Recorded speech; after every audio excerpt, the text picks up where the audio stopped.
When I got my first job, I always felt like if I was able to get this at this early age, I think I will have made a lot of money by the time I get to my 30s. And guys, let me tell you, I'm approaching my 30s, and let me tell you, the story is very different. This money is not corrected somewhere, and you have to learn about it. You have to learn how to manage money. And this is why I'm here to tell you, if you have started your job or if you're starting in your financial freedom journey, these are 3 things that you can be able to do and capitalize on to kickstart your financial journey and make the right financial decisions. Hi guys, if you're new here, my name is Jane Dishu and I'm a financial advisor. The first thing is to make sure that you have a sufficient emergency fund. So an emergency fund helps you to have a soft landing in case there is an emergency or in case you did not have an income at a particular month. So if you don't have an emergency fund, even if you're doing everything else right, it's going to be so hard for you in case you get an emergency, because you're going to go back either to debts or you're going to go back to your investments and withdraw all the money maybe you had saved for other reasons and purposes. So how to set an emergency fund? Make sure that you open an account where you can be able to access your money in case of an emergency. I always recommend a money market fund, because you're going to access that money, and also your money, if it stays there for longer, you can be able also to make an interest. So how much you should be having in your emergency fund should be a reflection of your basic needs or your mandatory expenses. So assuming maybe the amount of money you pay for rent, for your food, for your kids' school fees, for your medical bills and such things is around 50,000 Kenya shillings. So what you're going to do, you're going to now have an amount of money reflecting that expense or that amount of money. So for a starter, we always recommend 3 months worth of your emergency fund. So that means if you have like 50,000, 3 times of that is 150,000. So every time, how you'll be able to track your emergency fund is always looking at what is the balance, how far I am. So if you have 50,000 in that account, you already know that you can only survive 1 month in case you got an emergency. So as we said, this is a soft landing, meaning you don't want to get yourself into depression, you don't want to get yourself into stress, you don't want to get yourself into debt in case of anything happening. So having an emergency fund is equivalent to you having a care package.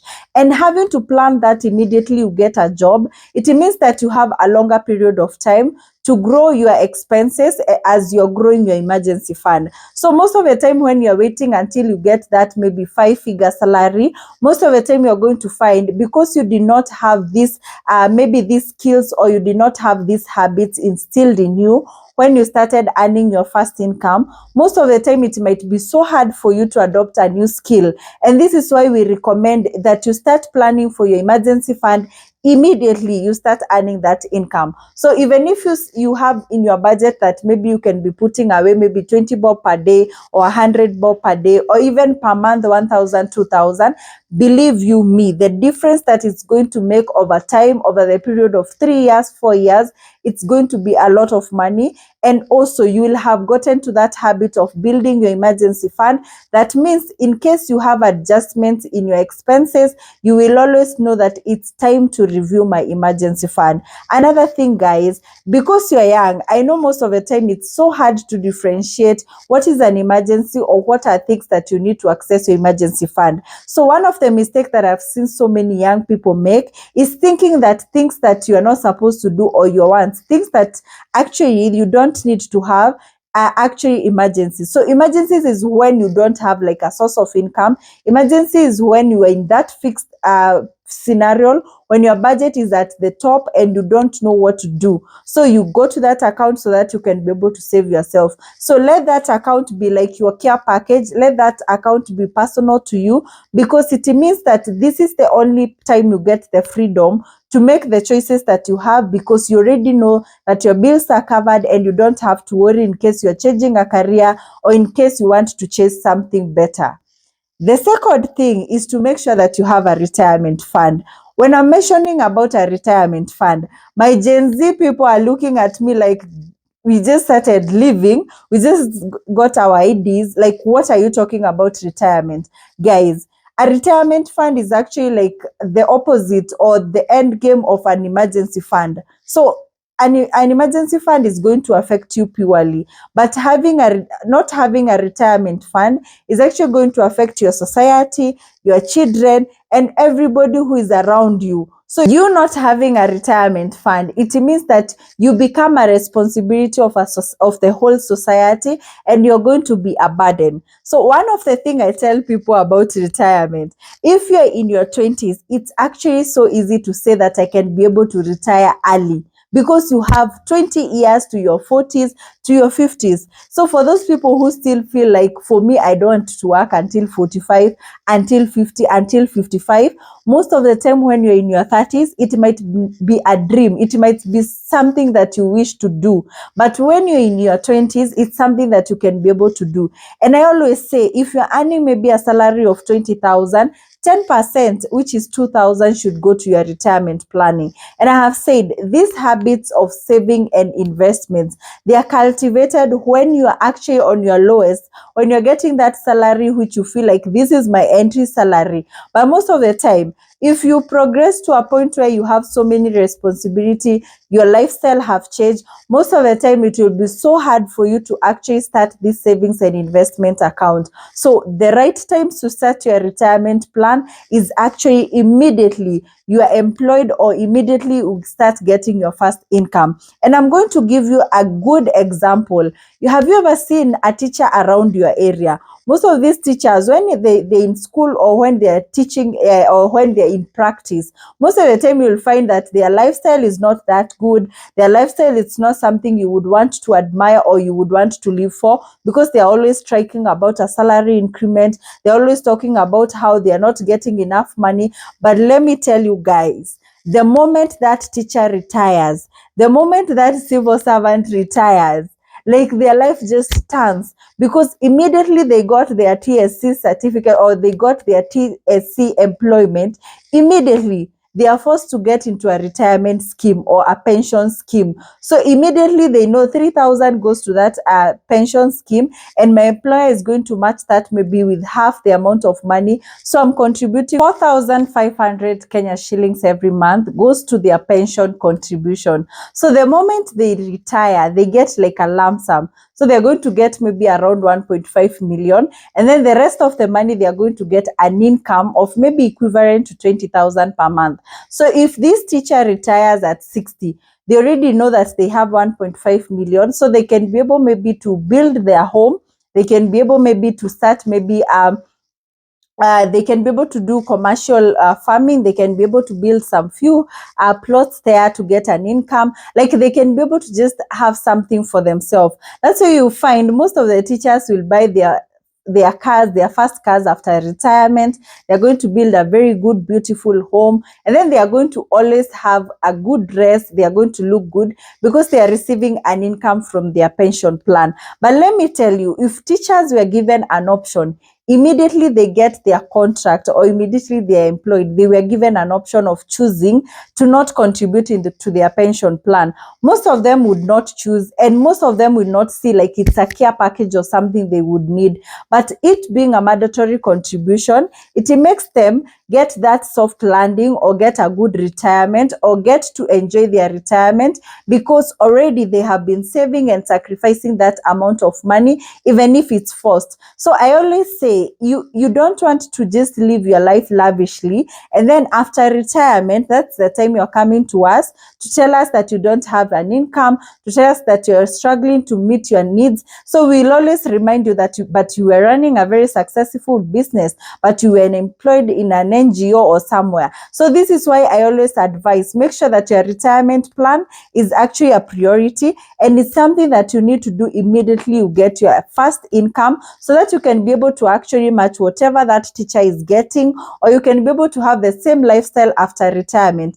And believe you me, after retirement, you might have a lot of time and you might not have the resources. So make sure that you make the right decision so that you can be able to give yourself and the society an easy time. And this is something that you can be able to do because you have pension plans where you can be able to voluntarily do your contributions. And this is why I offer free consultation. So guys, make sure that you pause a little bit, go on your Instagram, check Jane Dishu, and make sure that you follow me. Text me to book your appointment so that you can be able to start your retirement plan and so that you can be able to retire comfortably and have a comfortable landing.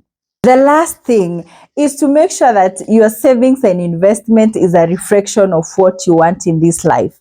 I know you guys have heard so many times, you should be saving, you should be investing, you should be doing this and this and this to make sure that you actually have a good future or you have a good life.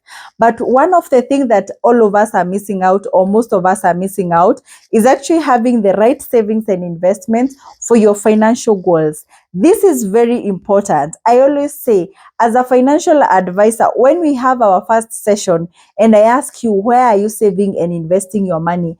And immediately you mention maybe 2 or 3 avenues, I should actually be able to predict the kind of a person you will be in the next 5 years, in the next 10 years, in the next 15 years, and even at your retirement. So guys, when you are doing your savings, when you're opening any savings and investment account, make sure that it's actually getting you to your financial goals. Make sure that it is giving you a direction of whatever you want in this life. So for example, I have found so many clients who actually have different money market funds. Like you have 5 different money market funds. And I always ask, why do you have 5 different money market funds? And they're telling me, I'm trying to maximize on my investments. So most of the time I'd be like, no, but I feel money market fund is good, it's okay. And having them in different companies, it's also not good and not bad. But having an average interest rate of one investment, it's actually where I draw the line. So I will only go for a client who have maybe 2 money market fund, one for sinking fund, one for emergency fund. Final. Actually, you know why you're in those 2 money market funds. Most of you will be like, I'm in this investment, I'm in bonds, I'm in shares, I'm in offshore accounts, I'm in dollar accounts, I'm in money market funds, I'm in shares, rates, and everything else. And then when we ask why, you're telling us, my mom recommended the rates, my dad recommended the SACCO, my other person recommended this and this and this. But the question you did not ask yourself, are you actually a loan person? Why are you in the SACCO if you're not borrowing a loan? Why are you in a money market fund if maybe your goals are long term? What are you doing maybe in a long-term investment account if maybe your goals are progressional, like maybe starting a business and such things? Like, let your savings and investments be a reflection of your financial goals. And this is where we come in, because you're supposed to sit down, evaluate your financial goals and see, if I want to buy a car, do I need a money market fund? If I want maybe to buy a land, do I need a SACCO? If maybe I want a mortgage, do I need to get a good bank account and get good credit score? Like, just get to understand the reason why you are in any savings and investment account. And one thing I want to tell you guys, every time we always have a trend in the investment world. There's a time when we had everyone wanted to buy a piece of land. And this is when everyone bought a land in Juja, Kamulu, we bought lands in Kitengela, everywhere. Everyone wanted just a piece of land. And then that went by and people don't want lands anymore. And then we got to a point where everyone want an online business. We go to a point everyone is putting their money in an online business. So we had pages, we had Facebook ads, we had boosting our pages, we had so many things going around. So that was another wave. And then we got to another wave, which was SACCOs. Everyone was getting into SACCOs. So we got into SACCOs because they are borrowing are good, they have dividends, they have this and this. All of us went there. And then now we have a current wave, which is money market fund.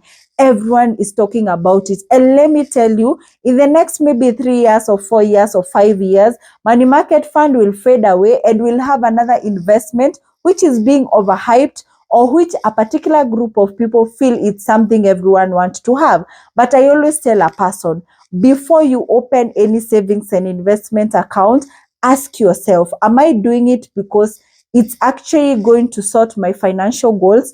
Or am I doing it because another person is doing it? And how is this going to impact my finances? Let me tell you, The moment you match your savings and investment account to your financial goals, you don't even need any motivations. You don't need any discipline. You don't need anything, because you already know it's trained in your eye, in your head, like you already know what you want. And most of us young people, we are making that mistake because you're listening from everyone. Advices are all over. You go to this YouTuber, they're talking about this. You go to this other person, they're talking about this. You go to this other person, they're talking about this. So guys, investing and saving and investing is actually the same as weight loss, or maybe having a good diet, or maybe working on your health. Let me tell you, you're going to hear a lot of advices, but you're going to get what matches whatever you want. The results that you want in that weight loss journey, the results that you want, the process, what the end game, you know.